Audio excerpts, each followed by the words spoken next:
ngriuni për vendin tuaj. 77 milion Amerikanë votuan që zoti Trump të kthehej për herë dytë në Shtëpinë e Bardhë. Pra, shumica e Amerikanëve e dinte se çfarë priste nga zoti Trump. Sjellja nuk ka rëndësi. Mënyra se si flet gjithashtu. Trump është atipik. Mos dëgjoni se çfarë thot ose çfarë shkruan në Twitter. Në këtë pikë duket që Amerika po hecën nga ana ekonomike. Por çmimet e larta mbeten një problem i madh për amerikanët. Çmimet e ushqimeve dhe siguracioneve shëndetësore, të shtëpive apo të makinave. Askush nuk e di nëse kostot e ushqimit dhe të sigurimit të tulen. Ato janë problemi kryesor. Krimi ka rënë në të gjithë vendin, padyshim një gjë e mirë. Emigrimi i paligjshëm thuajse ka marrë fund. Për herë të parë në Amerikë më shumë njerëz largohen nga ky vend se sa hyjnë. Siguria kufitare është shumë më e fortë se çka qenë me Biden. Maduro, mullarët e Iranit po përballen me forcën amerikane. Kuba mund të bjerë. Putini mbetet një problem serioz. Kinezët duken se duan një lloj detante, një zbutje me Trump. Sipas mendimit tim, ky është një rekord i fortë për 12 muaj. Jo perfekt, sigurisht, por një trend pozitiv për shumicën e amerikanëve, por dhe për ata që e urrejnë zotin Trump. Çfarë bëri Trump që të arrijmë në këtë situacion? Natyrisht që është ajo që quhet nyja gordiane, e famshme, e ndërthurur një mënyrë që nuk e zgjidhte askush, dhe Aleksandri i Madh e prehu me shpatë. Këtë po bën edhe Trump. Ka javë, ka dekada që nuk ndodhin asgjë. Por ka javë që ndodhin gjërat që nuk bëhen për dekada. Fatkeqësisht, këtë thënie ja atribuojnë Leninit, po është përpara e ka të bazuar. Këtë po bën dhe Trump. Shikoni ç'po ndodh me mullat në Iran, mbas skandalit vitit 79, kur ishte Carter, kur erdhën, duket se është era parë që regjimi mund përpyset në Iran. Aksioni ushtarak në Venezuelë ishte i përkryer. Por demokratët, liberalët amerikanë, nuk e pranojnë, sepse nuk duan asnjë sukses të zotit Trump. Dhe kanë nisur problemet me policinë kufitare ICE dhe demonstruesit radikal të majtë paguar nga Soros. Vrasja e një protestuese natyrisht është diçka që shqetëson gjithëkënd, sepse është jetë njeriu, por mënyra se si duan të pengojnë qeverinë federale është e turpshme. Dhe kjo ka ndodhur në kohën e luftës civile, ku presidenti Buchanan ishte shumë i dobët. Ka ndodhur në vitet 60, kur kanë protestuar kundër Vietnamit, pasojat dihen. Qeveria federale ka të drejta mbi shtetet anëtare të federatës. Trump ka prerë nyjen gordiane të emigracionit. 2.5 milion emigrant janë vetë larguar. Kanë marrë pagesën nga $1.000 dhe futen në listë për të hyrë në rrëtëlishme. Dhe duket që Trump shpreson që përpara zgjedhjeve të mes mandatit nëntor, ekonomia të marrë një restart fuqishëm, sepse janë premtuar triliona dollar nga vendet arabe dhe nga investitor potencial. Në qoftë se gjykata supreme do të vendos kundër tarifave të zotit Trump, ekuacioni pëson një ndryshim shumë të madh. Trump është edhe në sulm, është i pakënaqur nga prokuroria e përgjithshme Bondi, nga drejtori i FBI Patel, duke i konsideruar jo efektiv, duket se dhe Hegseth do të spostohet me zgjuarsi, duke e joshur me ëndra të mëdha për të qenë guvernator në një nga shtetet amerikane.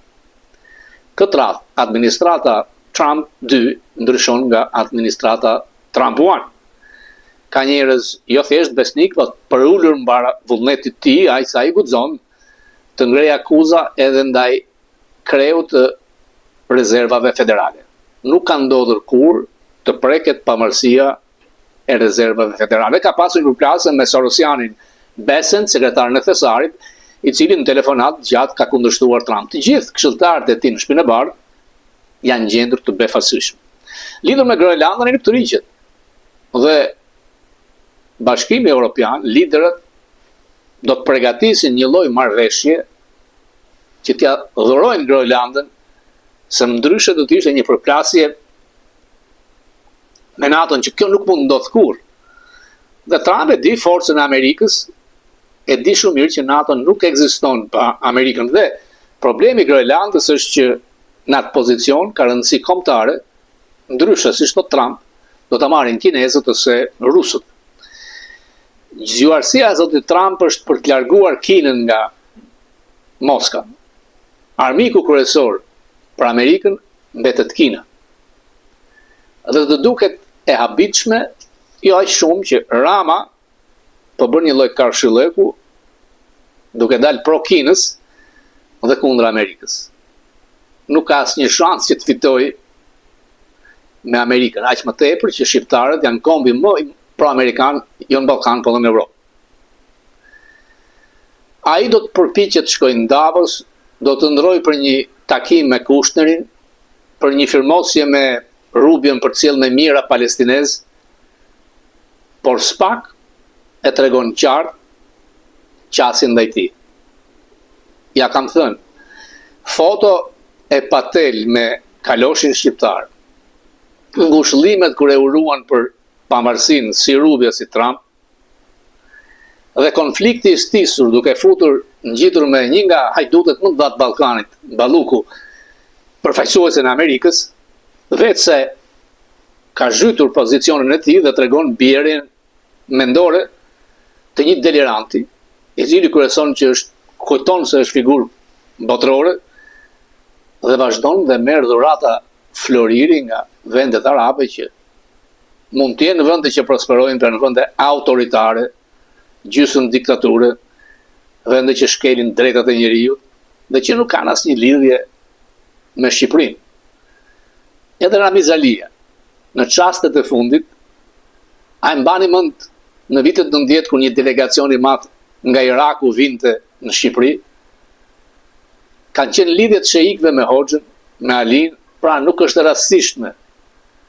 Në një nga ato mitingjet e famshme tek stadiumi Qemal Stafa, kur vilte vrerë ndaj Hoxhës, thoshte që na zverdhe si kinezët.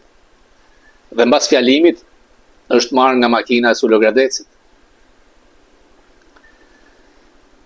Hetimet e SPAK-ut duhet shkojnë dhe duhet kanë shkuar tek familja e tij për investimet mafioze, për zhduken rreth 500 milion deri në 600 milion dollar nga Abi Bank nga njerëzit e familjes së tij. A do të ngrihen shqiptarët? Mjafton lapaj? Mjaftojnë disa mira vetë demokratë? Apo duhet një qasje tjetër? Do të kemi intervistën me Lapajn, i cili vazhdon për 5 javë, edhe pse me një grusht njerëzish, duke dhënë një mesazh. Ju falenderoj.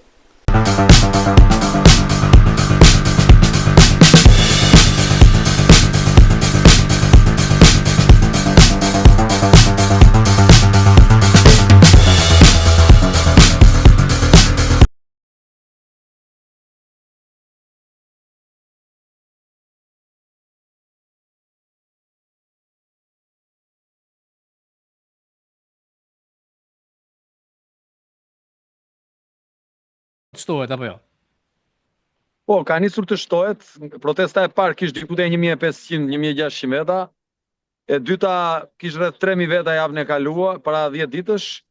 Dhe ne presim që ditën e shtunë, që është protesta e tretë, në orën 6 pasdite të ketë një masivitet edhe më të madh njerëzish, por nga ana tjetër duhet theksuar që kjo vatër rezistence këtu ka shkaktuar, mendoj unë, një vetë besim edhe të pjesë të tjera të popullsisë.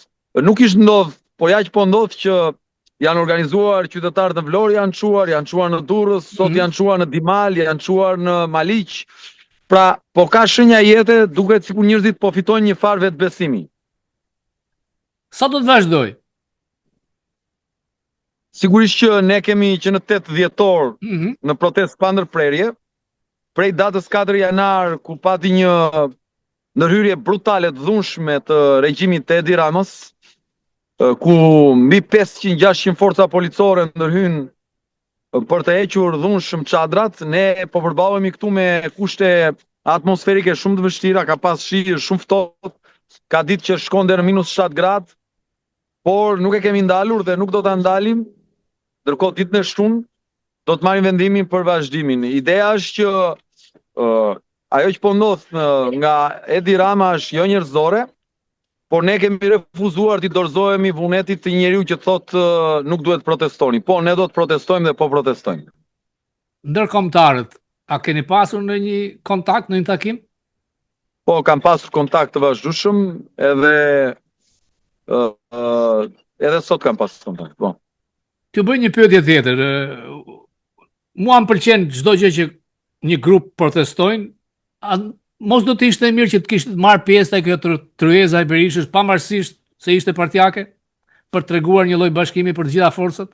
Po, ne jemi në shesh dhe nuk është logjike që nga sheshi të shkojmë në tryezë në një objekt të ngrohtë, sepse bie ajo mesazhi i gjës.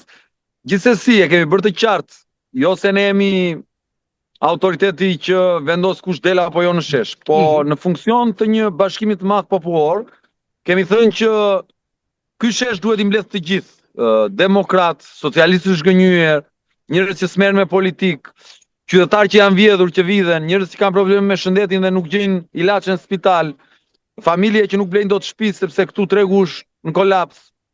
Të gjithë duhet të bashkohen në këtë shesh në një simbol të përbashkët që është flamuri kombëtar, sepse është e vetmja mënyrë që masiviteti të jetë i atill sa të mund ta vendos në cep atë që sot përfaqëson qeverinë më të korruptuar të Europës praktikisht. Unë jam në mendimit se aty duhet një republikë e re. Domethënë, për mua gjykata kushtetuese duhet shkrirë. Ky parlament, këta që janë parlament, për mua asnjëri s'duhet hyjë më dhe sistem të ri.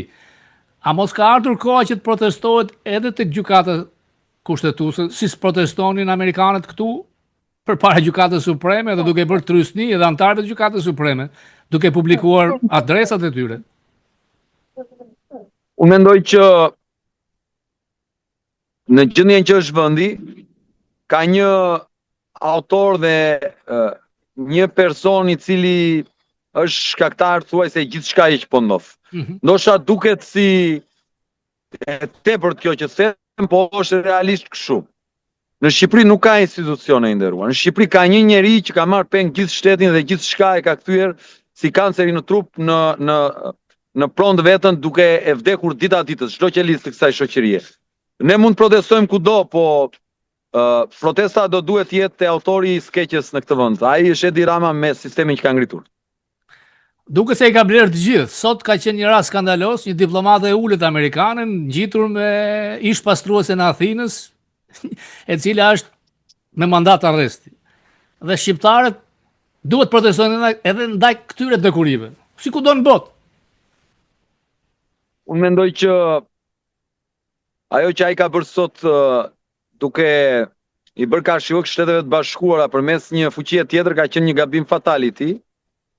Dhe ajo nuk është rruga e Shqipërisë. Rruga e Shqipërisë është nga vendi që sa ne kemi pas nevojë ka qenë aty, Shtetet e Bashkuara të Amerikës. Lidhja jonë me Shtetet e Bashkuara të Amerikës është e pacënueshme dhe nuk ka kryeministër apo interes të vogël që është bën dot pasi komuniteti shqiptar në Amerikë është shumë i madh dhe interesat e shqiptarëve janë lidhura drejt për drejt me atë shtet. Ju si parti morët rreth 60.000 vota në mos gaboj, 65.000? Ne në të vlefshme morëm 64.000 dhe 16.000 dolën pa vlefshme në numërimi i patronazhistëve të Edi Ramës, janë rreth 80.000 vunete që u dhanë për ne, po. Edhe 40.000 të vjedhura pa diskutim. Në qoftë se mendoj që vota e diasporës është deformuar totalisht, po këtë do ta provojnë hetimet në vazhdim dhe jam i bindur që e vërteta do dalë. Ja, të ta them unë, aty ka pasur, janë nga ma skandalozet, mënyra se si kanë ardhur zarfat këtu, ata i dinë se kush jemi ne, dikush që ishte me PS-n ka marrë 4 letrë nga 2 votues, mua s'm kanë sjellë asnjë. Skema është në qoftë se do të kemi zgjedhje përsëri, duhet zgjedhur një skemë tjetër elektronike me zarfa, asnjëherë nuk fiton dot me ta, sepse e kontrollon shteti, kështu skandaloze. Posta është. Në qoftë se do të bëjnë zgjedhjet përsëri, do të pranojë koalicion me të gjithë që janë kundër Ramës apo jo e fundit? I nderuar, ne na duhet në këtë fazë në cilën ndodhet vendi absolutisht një qeveri tranzitore përbërë nga intelektual brenda dhe jashtë Shqipërisë. Pasi me Edi Ramën kryeministër, është e pamundur të bëhen zgjedhje. Ai njeri ka dizenjuar një sistem që vjedh çdo gjë, vjedh dhe kur nuk ka nevojë të vjedh praktikisht. Më thoni ju mua çaj duhet Endri Shabani aty praktikisht. Edhe kur nuk ka nevojë të vjedh. Ja, për treguar që unë marr çdo gjë. Eksakt. Pra, ne jemi duke folur për një njeri që nuk mund ta çojë vendin në zgjedhje ai si kryeministër, sepse nëse ne hym në zgjedhjet parakoshme me atë kryeministër, ai merr 100 mandate. Sepse e ka projeksionuar votën, e vjedh votën, e blen votën, e ka kapur shoqërinë. Ai duhet, nëse shkon në zgjedhje vendi, duhet mos jetë kryeministër dhe qeveria duhet mos ketë lidhje fare me Partinë Socialiste dhe asnjë parti. Duhet një qeveri tranzitore që të përgatisë zgjedhje demokratike. Në këto kushte do të hynim në zgjedhje dhe sigurisht që unë si Adriatik nuk jam pengesë për të krijuar një front përballë të keqes, gjithsesi këtu ka limite si qyshtek. Ju i dini që në çdo rast, jo për servilizëm, po për të qenë koherent me interesat e shqiptarëve, do jetë gjithmonë një rakordim me Shtetet e Bashkuara të Amerikës sa i takon personave dhe mëtej. Domethënë, ne na duhet patjetër të qëndrojmë në një linjë me vendin më aleat që Shqipëria ka. Tikun, të falenderoj, unë të mbështes si Fokus, është kënaqësi që ishim, por Rama i ka për mua këtu kur e quajnë Noriega, kur e quajnë shtet mafios, narkoshtet, ai e di fundin e tij dhe unë ndaj me ty dhe e keqja ka vetëm një emër, ai quhet Edvin Rama. I rrethuar nga tre lindat, nga krimi gjithandej, fundi do të jetë i keq. Ju keni qenë nga të parët, madje të hytem parë kur kemi bërë intervistin e parë bashkë në Amerikë, keni qenë nga të parët që keni thënë terma të cilat koha po i vërteton dhe po dalin shumë të vërteta. E vërteta e madhe është që Shqipëria fatkeqësisht është një republikë e marrë peng nga narkotrafiku dhe kjo duhet ndryshojë absolutisht. Zoti dhënë fuqi, lapaj mos u të rriq. Falenderoj. Përshëndes edhe gjithë bashkëdhetarët tonë Shtetet e Bashkuara. God bless you.